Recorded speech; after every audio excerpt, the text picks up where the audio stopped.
Carne Asustada, frightened meat.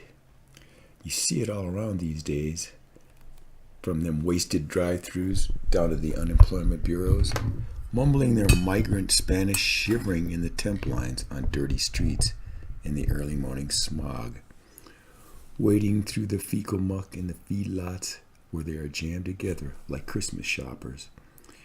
You would hear it on talk radio and see it down to Walmart, always suffused with this vaguely fearful odor. Hear it sizzling as it is forked and flipped on hot coals by overpaid and cellophaned talking heads. Then a whispered fear runs through the crowd, a pitiful moan that's picked up all across the herd. They low and stamp their feet, tossing heads and twitching tails, edgy but unable to move at all. Yep, here's your carne asustada, smothered in fear-mongered propaganda with a side of singed hide. Hear it scuttling through the dark voids behind those paper-thin walls in that shoddy apartment. You can see their wide eyes follow it, even as the microphone picks up their soothing fantasies. It's also in that smell of fear that hangs in the air with all the poisoned dust thrown up by the herd. Naturally, there are pitches for lots of stuff they claim can make it all seem a whole lot better. It echoes in the trite and postured catchphrases of our canned leaders who use it to signal a political intent. The kids pick up on it right away at a deep and nonverbal level, and it stays with them for life. Steers call out, crowded single file into filthy chutes, all leading without exits to the killing pit. Oppressed by the darkening uncertainty, they often snap savagely at their accidental brothers.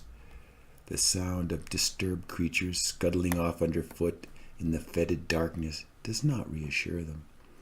Driven harshly towards the noisy, smoke-belching slaughterhouse, a black, faceless terror fills them.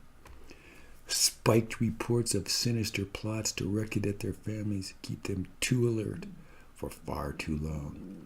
Promoting a prideful ignorance nurtures the irrelevant anxieties created to hold public reason at bay.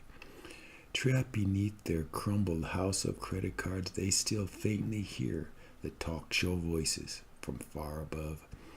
Terrorist boogeymen haunt implanted thoughts which are remotely adjusted via clever pitchmen. Too tightly packed to look down, they can only guess at the awful liquid their hooves now slosh through. Spiraled down with lowering living standards, they decay in the clogged sewer lines of poverty. They haven't the energy to care where fast food comes from or where their poisoned wastes might flow.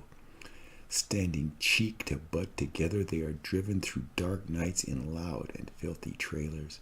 They never know who they hate the most, their neighbors, those who control things, or themselves. Their empty footfalls resound off littered streets where the grimy pall of their lifestyle never lifts. Surviving on machine-chunked and formed meat byproducts, they strut a programmed libertarianism. Their aged parents languish on open bed stores, over-medicated and ignored by illegale caregivers. Bovine death and dismemberment is minutely analyzed by efficiency experts and cost accountants. Elders are kicked aside for financial bleeding by end-of-life care and big funeral corporal parasites. Even the greatest sales events and lavish sports of extravaganzas cannot completely calm them now, inexorably prodded closer to the sound of their co-workers packing up as they are offshored forever, awakening me at 3 a.m., sweating from a bad dream, slowly twisting back to the real nightmare. Carne asustada, still sensing that something must be wrong, even given all the pills and propaganda.